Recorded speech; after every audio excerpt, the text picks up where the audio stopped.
Metaphorically speaking.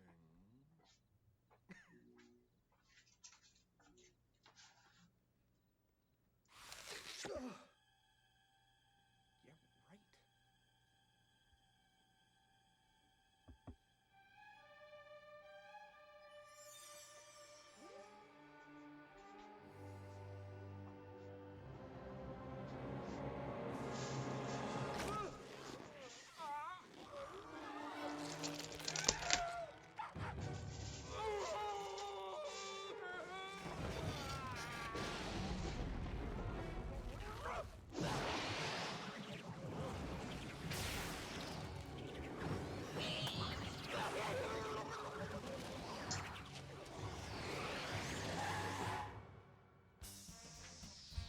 Okay. It's party time. P-A-R-T. Why? Because I gotta.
Oh my God, come pick you up too. Look, Ma, I'm roadkill. All right.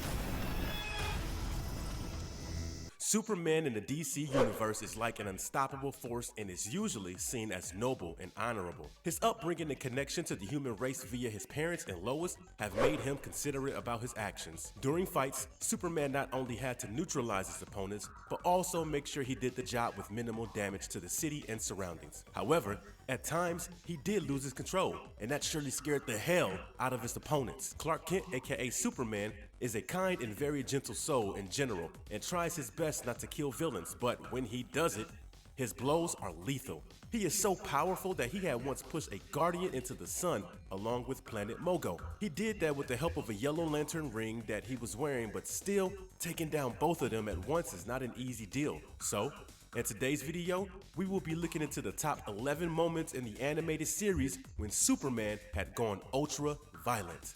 Before we go into our explanation, we have a very small request. If you like our content, please support us by subscribing to our channel. This is a small click for you, but for us, it means a lot. Thank you.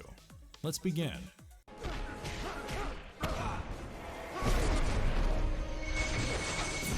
Number 1. Superman beats down Darkseid to Earth core. Superman Batman Apocalypse 2010. Superman Batman Apocalypse is a 2010 animated superhero film inspired by the Superman Batman comic book narrative, The Supergirl from Krypton, and serves as a standalone sequel to Superman Batman Public Enemies. A spacecraft crash lands at Gotham City Harbor weeks after the events that led to Lex Luthor's imprisonment, impeachment, and Superman and Batman's victory in rescuing the planet from a kryptonite meteor. While Batman is investigating the sunken vessel, a little girl emerges from the ocean and accidentally sinks in Batman's boat.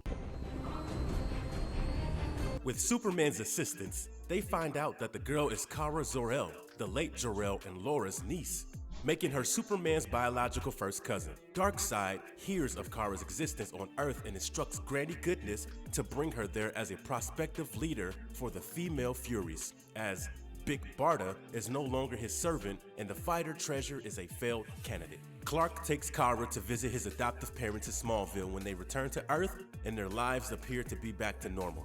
Darkseid, who was on his way to murder Superman, ambushes them. He had pledged to leave Kara alone, but not Superman or Earth. Darkseid nearly murders Superman with his Omega beams before Kara steps in to save her cousin. Stupid girl. Superman tries to combat Darkseid but is swiftly defeated and punched into space. Kara fights Darkseid for a long time and manages to hold her own, thanks to her Amazonian and apocalyptic training. But he ultimately wins the upper hand and knocks her unconscious.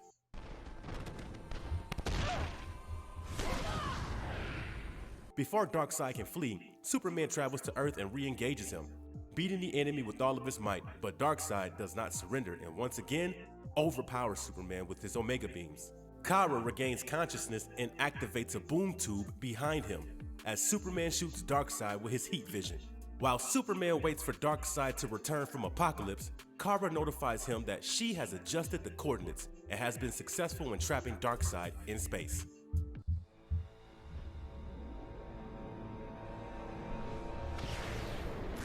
Number 2, Superman Goes Crazy. Superman vs. the Elite 2012. Superman vs. the Elite is an animated superhero film based on the Action Comics tale What's So Funny About Truth, Justice, and the American Way. At the United Nations, Superman delivers a lecture emphasizing both the foolishness of unbridled violence and the greater good that exists within everyone. However, Superman's address is cut short by the leaders of Biala and Pokolistan, who declare war on one another after accusing each other of violating a peace deal. Manchester Black, the Elite's leader, is a British telepath and telekinetic of incredible power.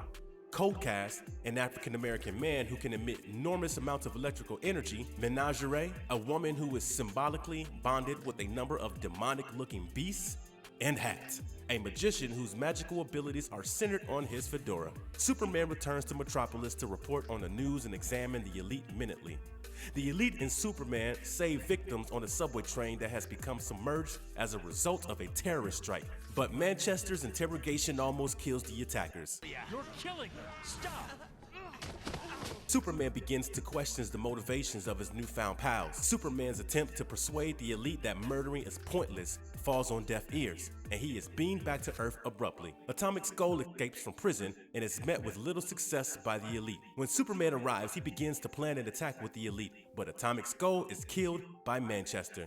The Elite informs Superman that, in the interest of peace, they have also executed both the Pokolistani and Bialian leaders, and that Superman's negative reaction is seen as a declaration of war. Superman tells the Elite that he is prepared to battle them, but only away from civilians. Bunny teleports both participants to the moon and broadcasts the combat live across the world. While Superman is able to endure and deflect blows of Codecast, Menagerie, and Hat, Manchester's telekinetic strike brings him to his knees. Codecast releases a huge blast of electromagnetic energy that appears to obliterate Superman. Moments later, Superman's bewildered voice continues to mock the Elite, declaring that he has finally determined that he must begin murdering villains, beginning with the Elite. Superman reappears in a flurry of movement and proceeds to eliminate the Elite one by one, first injecting Menagerie with poison and then strangling the Hat with a super speed-produced whirlwind. Manchester teleports them to Metropolis against Codecast's desires, seeking to utilize the innocent population as cover. When Superman reappears in front of an increasingly frantic Manchester, he is attacked again, but the attack fails to injure the Man of Steel, who uses his vision powers to lobotomize Manchester. Manchester informs Superman that the world knows he is no better than they are, and hence cannot be trusted, believing his death is only a matter of seconds away. Superman, on the other hand, disclosed that the Elites were not slain, but were instead transferred to the Fortress of Solitude and deprived of their power. The people of Earth see that violence and killing are incompatible with the principles of justice, and they eventually agree that Superman's actions are in the best interest of all humanity.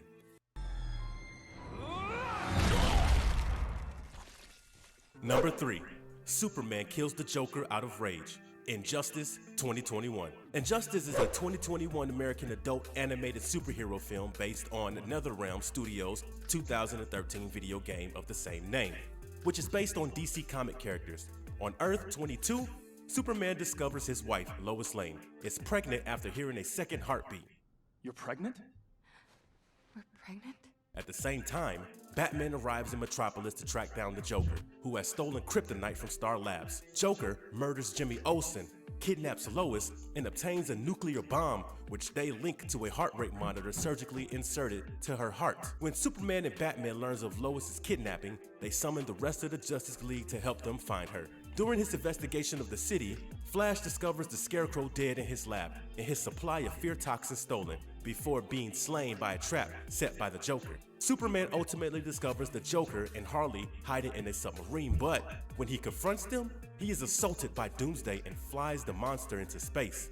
As the other heroes arrive and catch Joker and Harley, Batman finds that they have stolen fear toxin with kryptonite, together causing Superman to believe he is battling Doomsday while in fact he has murdered Lois. Lois's death set off the detonation of the bomb, devastating Metropolis and killing millions of people before Superman can be informed. Joker is captured and transported to Arkham Asylum, where he tells Batman that after failing to break him, he switched his attentions to corrupting Superman. To Batman's dismay, a distraught Superman interrupts the questioning, murdering Joker by impalling him with his fist and pulling out his heart. As the world responds to his actions, Superman vows to take a tougher position on avoiding death, which is backed by Wonder Woman, but rejected by Batman, who believes he would abandon his and the Justice League's beliefs.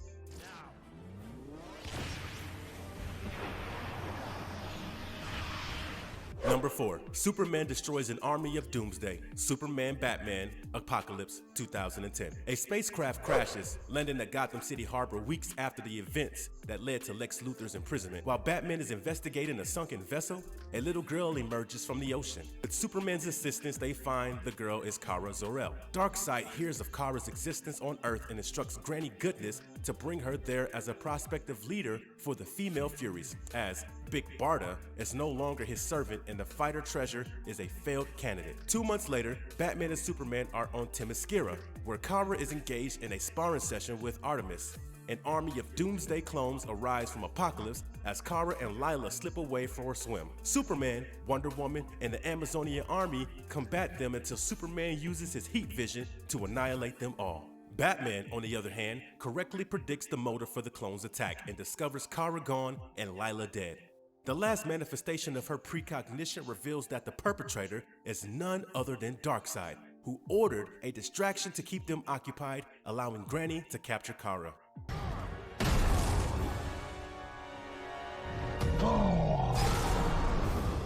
Number 5. Superman killed Superior Man. Superman Red Son 2020. Superman Red Son is a 2020 American direct-to-video animated superhero film based on the DC Comics character Superman. It is the 37th film in the DC Universe animated original movie series. A little child being pursued by a band of bullies in the Soviet Union in 1946. Svetlana, a little girl, defends him by driving them away. Come on. He tells her that he was terrified, not for his own safety, but for the safety of the bullies, before displaying superhuman strength and the ability to fly. Svetlana informs the youngster that he may utilize his abilities to aid his nation if he so desires. A decade later, in 1955, the Soviet Union published a propaganda film depicting an extraterrestrial superhuman under the command of Joseph Stalin, dubbed the Soviet Superman, by the American media. Dwight D. Eisenhower, President of the United States, assigns Lex Luthor the responsibility of devising a countermeasure against him. Superman is elected as the next leader of the Soviet Union, promising to utilize his talents for good and to expand the Soviet state authority. Superman spreads communist principles over the world, bringing the Korean War to a close and collapsing the Berlin Wall, which the Western powers erected to keep him at bay. He also forms an alliance with Princess Diana, or Wonder Woman, of Themyscira and develops a deep bond with her. Furthermore, Luthor reveals Superior Man, a clone of Superman created by extracting Superman's cells from the wrecked satellite and remotely powering it with an orb of energy before sending it out to meet Superman. The two superhumans struggle until Luthor overloads the clone with too much energy, causing it to degrade as the fight proceeds until it ultimately collapses and disappears. Superman is shocked by Luthor's actions.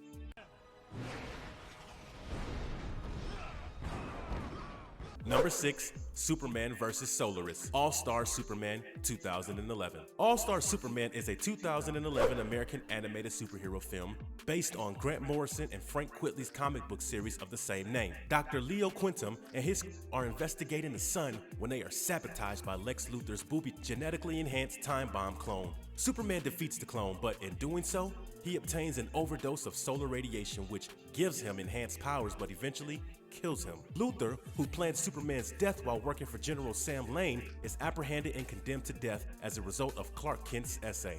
Superwoman defeats Atlas and Samson in a double arm wrestling match. When Superman tells him to back off, he shows Superman a newspaper that reads "Superman Dead" and challenges Superman to contest to win Lois.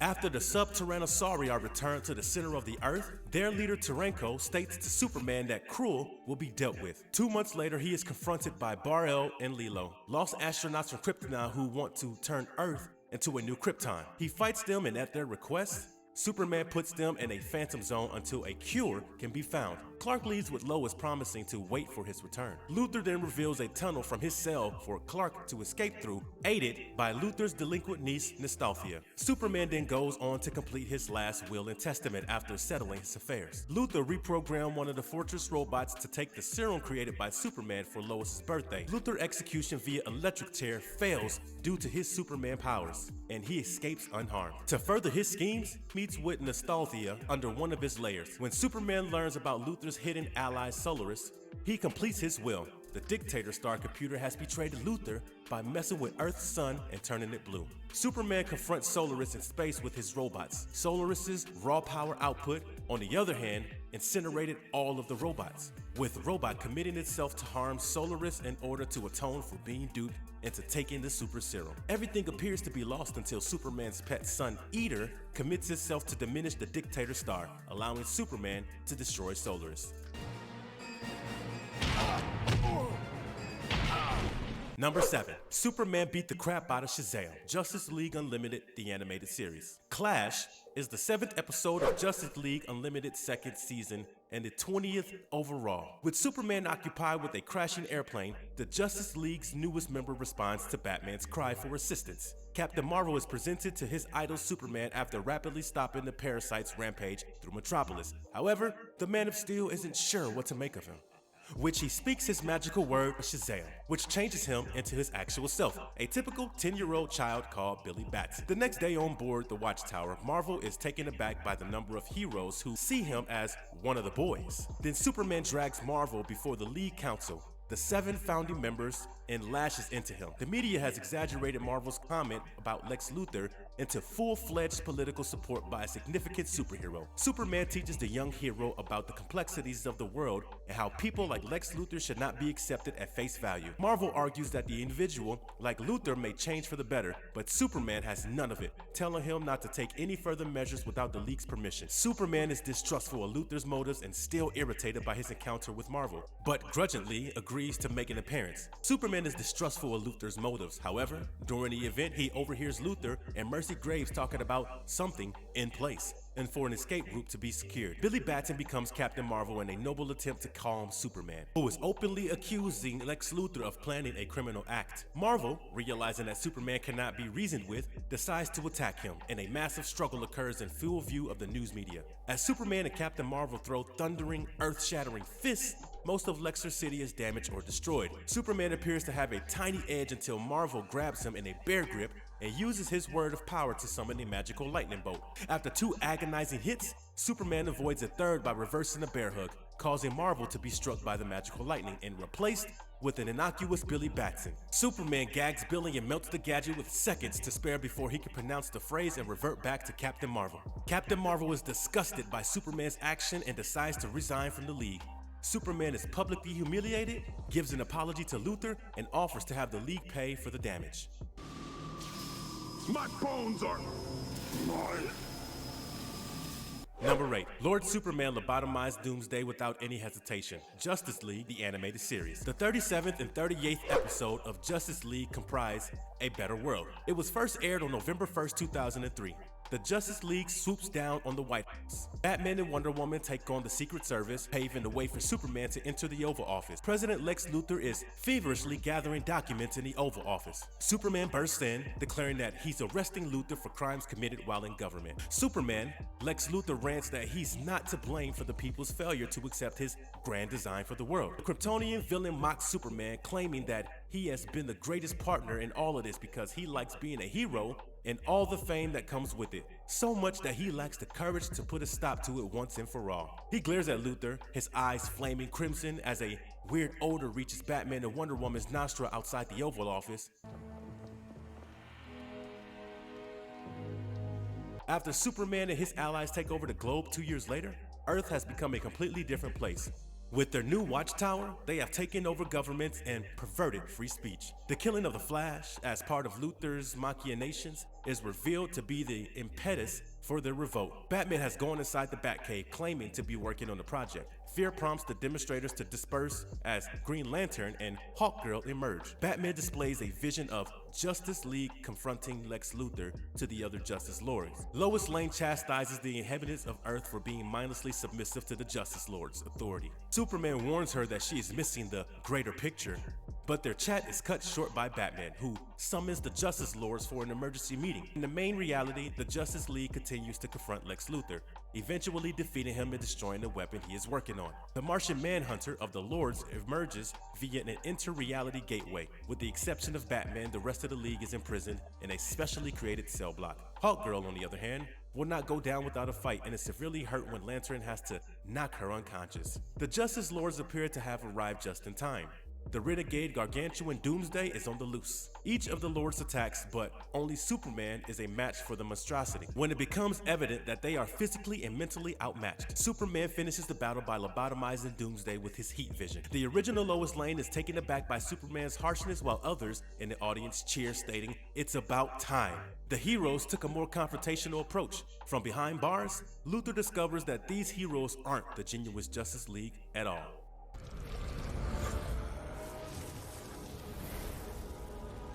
Number 9, Superman becomes Trigon. Justice League Dark Apocalypse War. Justice League Dark Apocalypse War is a 2020 American direct-to-video adult animated superhero film produced by Warner Brothers Animation and distributed by Warner's Home Video. The film is based on the comic book story arcs Darkseid War by Jeff Johns, Final Crisis by Grant Morrison, and elements of the storyline features Darkseid and his forces continue to conquer other worlds after his 2 unsuccessful efforts to take Earth. The Justice League devises a strategy to destroy Darkseid by transporting his war to Apokolips and leaving the Teen Titans to defend Earth. Darkseid, unbeknownst to them, has been spying on the League through Cyborg, and he now knows their strategy. Most of the heroes from both the League and the Titans are killed during the fight. The surviving heroes become Clark Kent, Superman, for leading them into failure. Clark explains to Damian that they need him to break his father, Batman, free from Darkseid's mind control. The group travel to Stryker's Island in Metropolis and meet with Clark's wife, Lois Lane, who has recruited the Suicide Squad to their cause,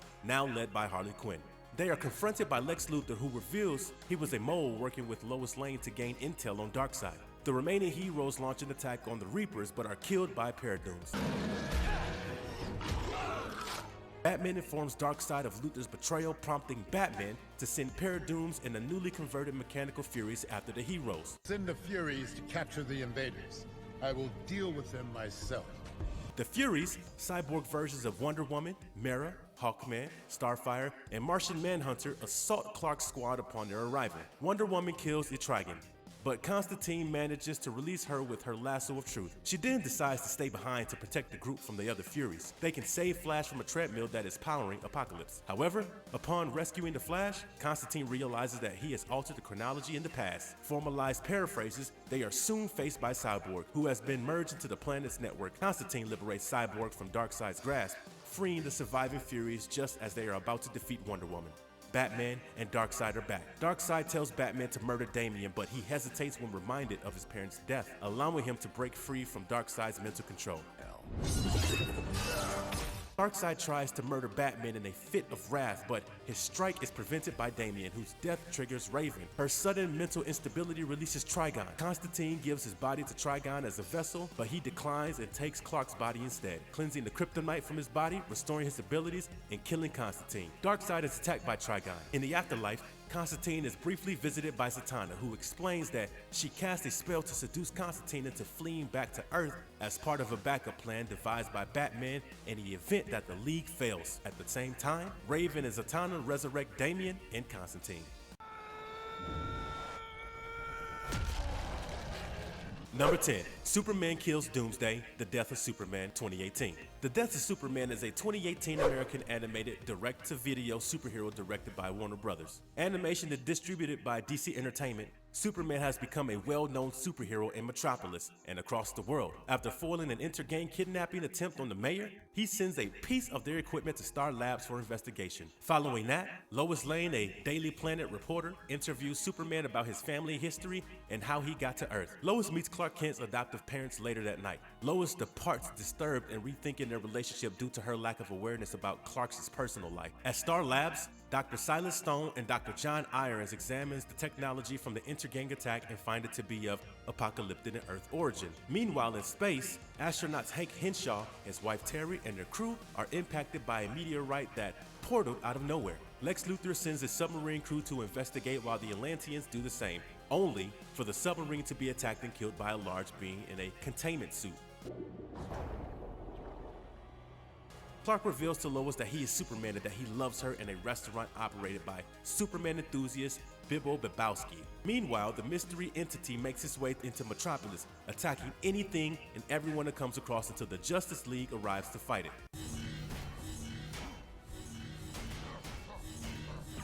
The creature injures many members of the Justice League and almost kills Wonder Woman in the battle before being confronted by Superman. The entity emerges from its suit, revealing itself to be a gray-skinned, white monster with superhuman strength, stamina, and invulnerability. Lois dubs the creature Doomsday, and it confronts Superman, who grapples with it. Superman and Doomsday engage in a bloody fight throughout Metropolis, leaving Superman badly injured and tired. When the monster finds Lois and prepares to murder her, Superman flies at full speed at it and delivers a strike that snaps Doomsday's neck, putting an end to the monster's vicious rampage. Superman triumphs, but is stabbed in the chest and dies in Lois's embrace, as videotaped by Jimmy Olsen. Following Superman's death, a state burial is arranged, and the Kents accept Lois into their family. Later, Jimmy returns Lois to Superman's monument, where his casket is empty. A person resembling Superman soars away while the entire world watches.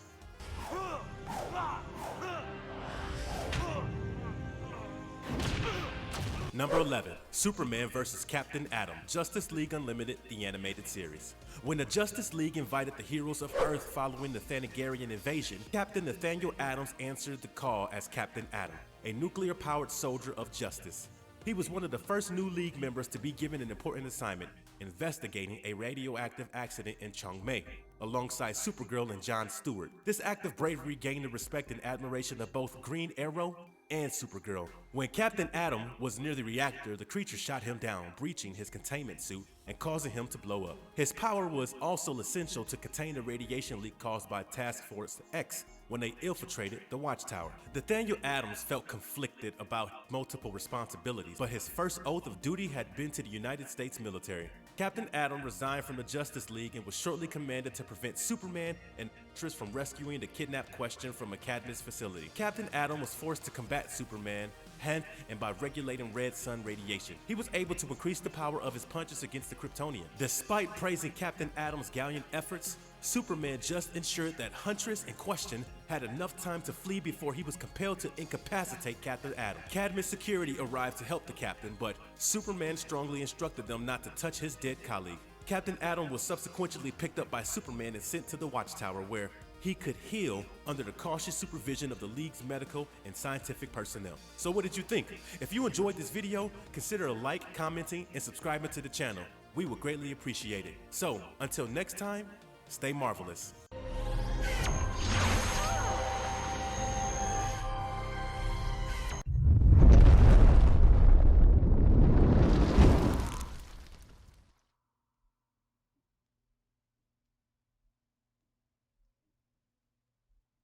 What you don't understand about me, bro. I'm really the GOAT. Like, I'm the GOAT out here, but you don't want these problems. I'm not even gonna talk to you, bro. Put your hands up. This is what I mean. You're scared. What do you mean? What do you mean by that? I don't talk. I fight. Put your hands up. You're not even a little scared of me? Bruh, I'm gonna tell you one more time to put your hands up, or I'm gonna cave your chest through your back. Put your hands up. I'm gonna give you the one-on-one that you want so bad, bruh. Whose man's it? No, I'm no bitch. I mean, we can get it going. Hey, matter of fact, you ever heard about the gates, bruh? Yeah, I know about the 8 gates. Why? Nah, Heaven's Gates. Cause yeah, that's where I'm about to send your ass. Yeah. Oh, he's don't go to the side. Fuck it, bro. I'm no bitch. Let's go.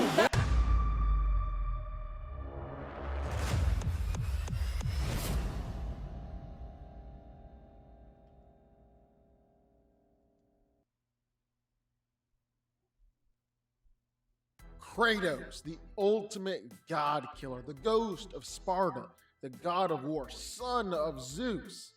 Absolutely nothing is going to stop him on his god-killing quest. Absolutely nothing. Except one guy here is going to try. Superman, the Man of Steel, the last son of Krypton, the ultimate hero. You know he's going to try and stop Kratos' deicidal rampage, or die trying. And so, who's coming out on top here? Well, today, that's what we're going to find out. We're going to analyze their strengths and weaknesses, their powers and abilities, their weapons and their skill, all of it, to find out once and for all who wins in the battle arena. Cue the music. What's up, guys? I'm Daniel, and this is Danco. We do fight breakdowns like this one every week. So, if that seems interesting to you, well, sit back and enjoy the video. Hit that like button. And if you want to, well, hit the subscribe button while you're at it. Now, let's get to it. Born in Sparta, Kratos is a demigod, son of Zeus, and was once a soldier and Spartan general. He worked under Ares' command, serving the god of war, until he accidentally killed his wife and daughter under Ares' order. Tough day at the office, that one. The ghost of Sparta renounced his service to the god of war, eventually killing him and ascending to true godhood himself, becoming the new god of war. And from there, well, Kratos continued on his deicide, claiming revenge against his father Zeus and all the Olympian gods who had betrayed him. After following through on his vengeance, Kratos left to Norway and the world of the Norse gods. And of course, war and fighting followed him there too.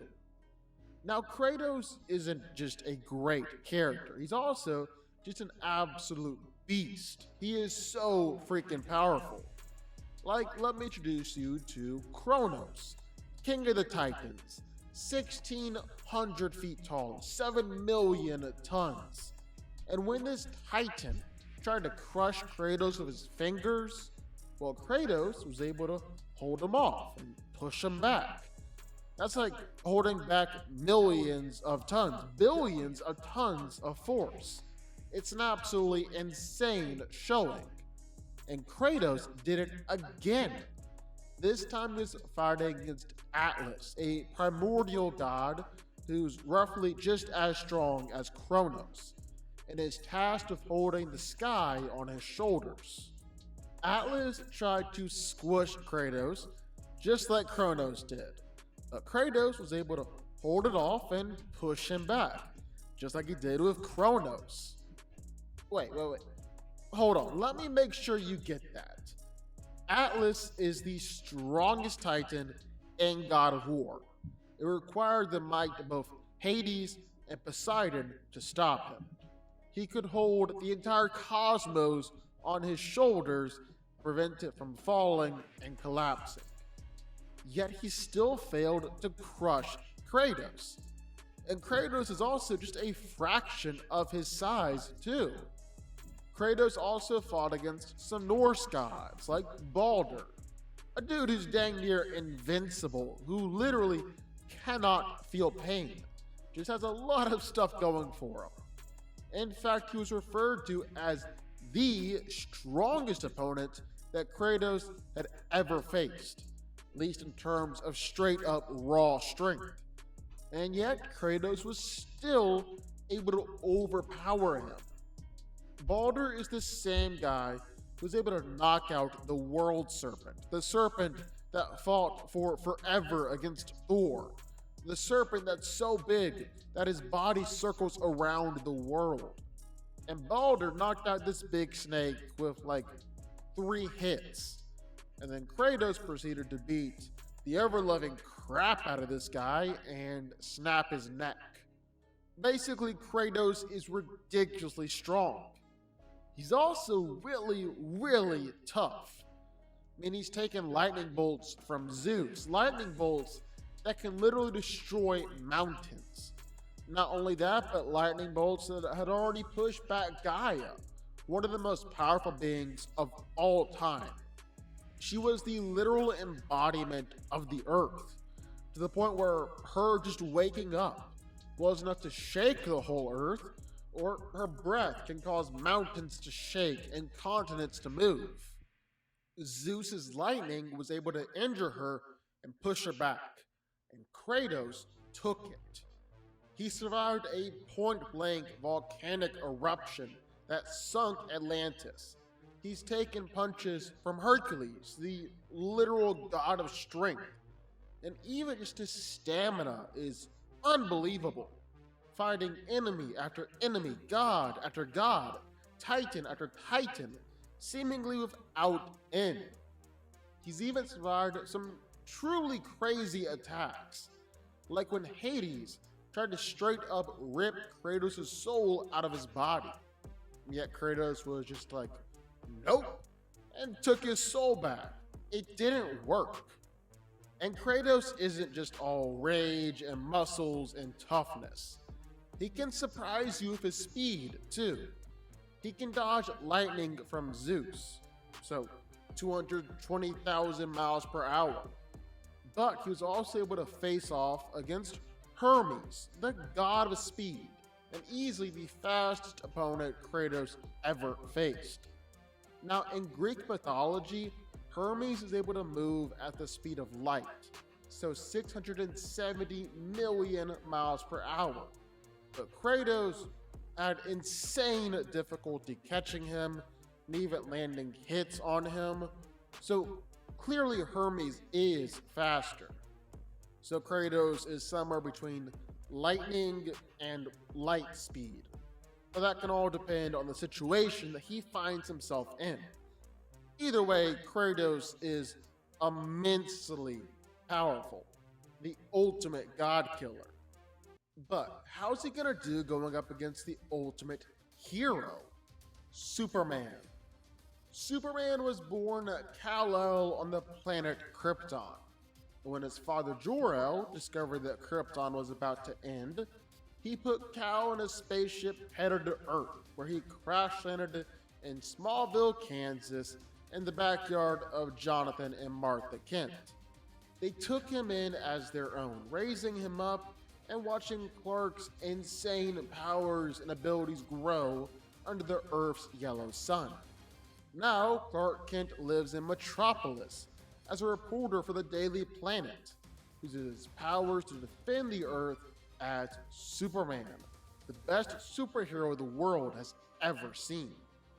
Now, of course, Superman is powerful, more powerful than a locomotive. More powerful than a locomotive. Locomotive? What are you, an old prospector? And strength is the name of the game here. I mean, Superman is clearly no stranger to moving and lifting around planets. I mean, he's moved just the Earth almost more times than I can remember. Maybe I could move the Earth out of the way. If we had a week, I couldn't list all the reasons that won't work. Yeah, I think I agree with Batman on this one, but that hasn't stopped him from doing it before. I mean, just for example, he's pulled the Earth back into orbit along with Green Lantern, all while Starbreaker was trying to use its power to move the Earth into the sun. So the Earth itself weighs 6.6 quintillion tons, or 6.6 billion trillion tons. That's what we're operating with here. Of course, then you gotta cut that in half, because GL was helping there too. Can't discredit Hal. So that's 3.3 quintillion tons. You can probably throw a bit more in there because Starbreaker was working against them, but that's an unknown variable. So let's just say 3.3 quintillion tons. But you want to take that and make it even more impressive? Well, what about the time where Superman bench pressed the whole weight of the Earth, all 6.6 quintillion tons of it, for 5 days straight? It only barely broke a sweat, wasn't even tired from it. The guy bench pressed for 5 days, 120 hours, 7,200 minutes, only dropped 1 drop of sweat. So that's just blowing my mind. The fact that it's nowhere near his max rep. Because, I mean, that's not even the most impressive thing Superman has ever done. Like, look at this. Pushing back Brainiac's ship. This is the size of that ship. That's how big it is. It's virtually impossible to work out the weight of the ship, because you don't know how actually big it is, you don't know what it's made out of, don't really know anything about it. But we can just look at the size comparison between that ship and the Earth. And man, just let your mind run wild. Just take the biggest estimate you can.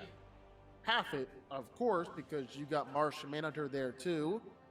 But then yeah, even then, you're probably still underestimating Superman here. And here's the thing. Superman is equally just as tough. For all that strength, and he's got a lot of strength, he's also just as durable. Can rock with the best of them. I mean, starting out, what about the time where Hawkman hit Superman with the Claw of Horus, which, according to Hawkman, draws its power from the magnetic core of the Earth, meaning that he was essentially hitting Superman with the planet itself. And while Superman might look like he was knocked out, he was actually just faking. Because I guess that's something Superman does now. Fakes getting knocked out. Or what about the time where he was face to face with ancient devices that were causing massive earthquakes all over the world? Which, in order to do that, you'd be producing earthquakes bigger than we've ever seen before. And Superman was taking them head on and doing it at the center of the Earth. Just throw a little extra on top. He was doing it standing in an area as hot as the sun and 3 million times more pressure than the Earth's surface. And then it's not just strength, it's not just durability, because there's also speed. Superman is also insanely fast. I mean, just for starters, Superman can easily go faster than light speed. That's for sure a given. I mean, he's flown from the center of the universe to the Earth in just 60 days. A trip that would take light itself thousands and thousands, probably even hundreds of thousands of years. And then Superman is doing it in 60 days? I don't even think we can understand how impressive that is. And he can operate in a fight just as fast, too. I mean, even just besides doing stuff like punching Doomsday literally thousands of times in seconds, he's able to perceive and move within femtoseconds and attoseconds. Literally nothing in our universe is able to move that fast. And Superman can work within that space when he wants to, perceive events happening that fast. That's insane. Also insane to think that the Flash is still faster, but that's a whole other thing. Okay, so those are our two heroes, Superman and Kratos. Who's coming out on top here? Well, let's get in there and break it down a little bit. And you might be saying, well, Daniel, what are you even talking about? Kratos has nothing on Superman. Superman is way stronger, way tougher, way faster. There's absolutely no fight to even be had here. What's going on? Well, to you, I would say, you don't know Kratos real well, do you? 'Cause I mean, yeah, sometimes he'll struggle with giants or get mauled by wolves or whatever. But this guy is a god killer.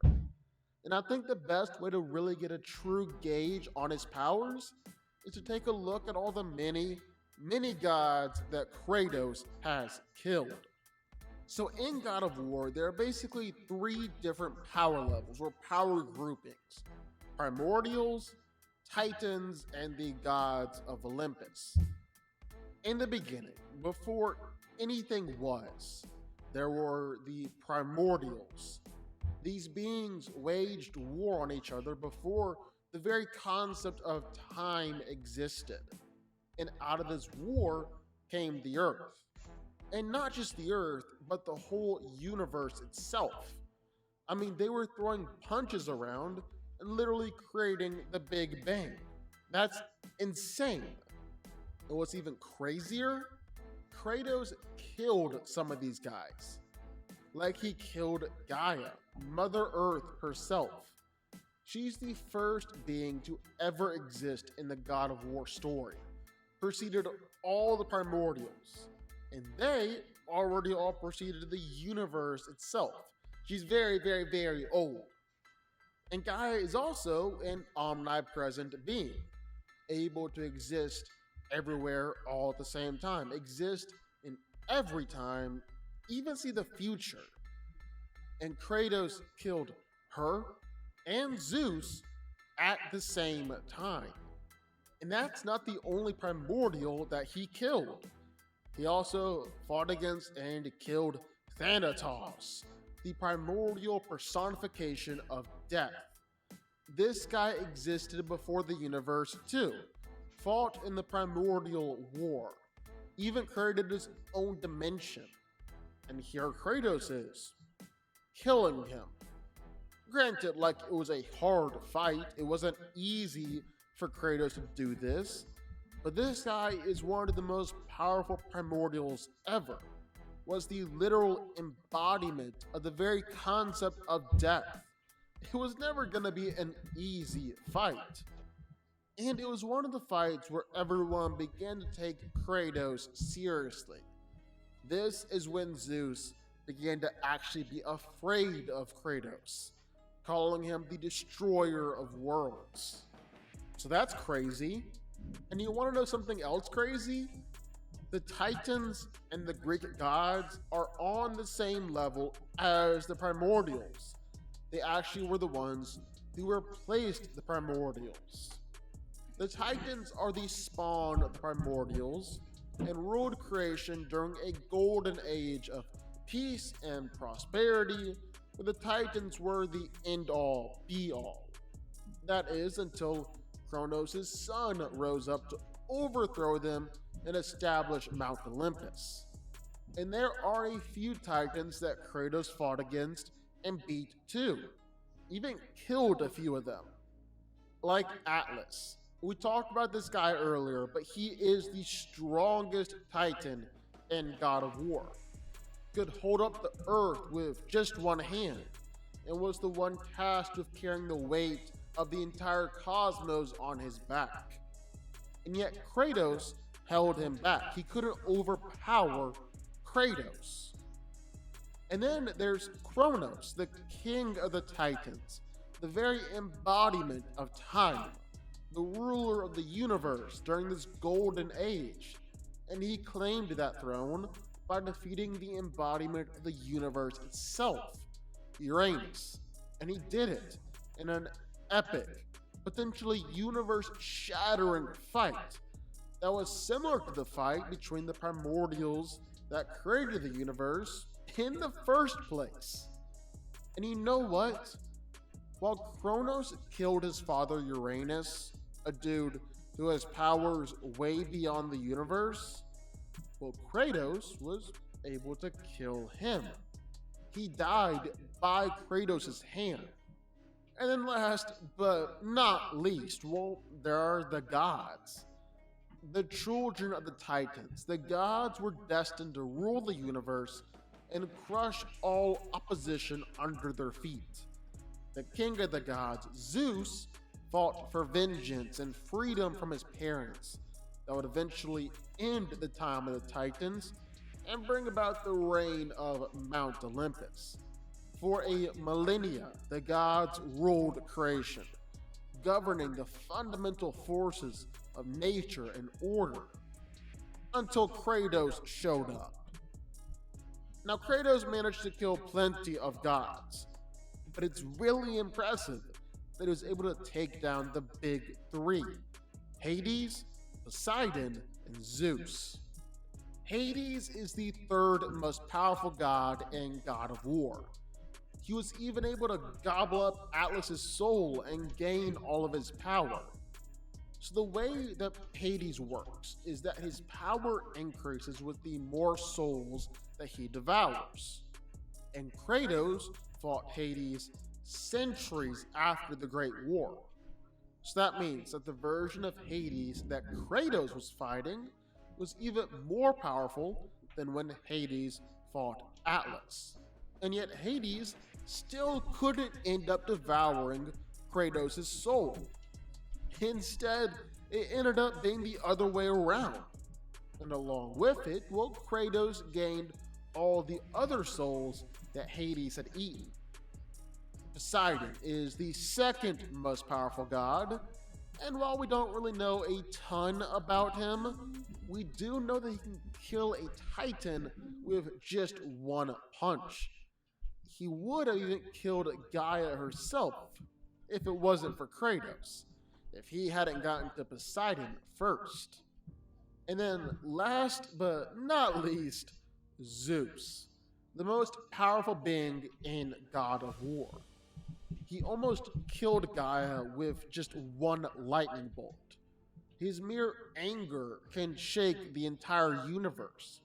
He created the Blade of Olympus, the most powerful weapon in the universe, and used it to absolutely obliterate the Titans.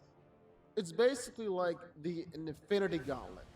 You just gotta swing it around. You just gotta use it, and every being ceases to exist against it. It's pretty freaking crazy. But when Zeus was stabbed twice with the blade, he didn't die. It just made him mortal.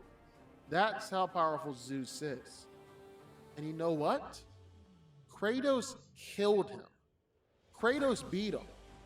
Kratos is out there just consistently beating universal level beings, even beings beyond the universe, beating the very gods and beings that were responsible for creating the universe in the first place. And Kratos is beating all of them. He's basically the reckoning. So yeah, Superman is going up against a guy with an impressive track record here. Kratos is a bit of a beast. But while Superman doesn't typically go around fighting gods, he does fight against a guy who's fought against the Greek gods before, Darkseid. Zeus and Darkseid have fought against each other before, except this wasn't any old typical Darkseid. It was actually a significantly weaker version of the villain. So you think that would give Zeus a leg up in the fight, right? Nope, wrong. Instead, Darkseid beat up on Zeus, killed Zeus, even drained and absorbed all of Zeus's power so that Darkseid could get his own power back. If Zeus and Darkseid ever fought again, and Darkseid had all of his powers from the beginning, well, safe to say the fight would be over before it could even start.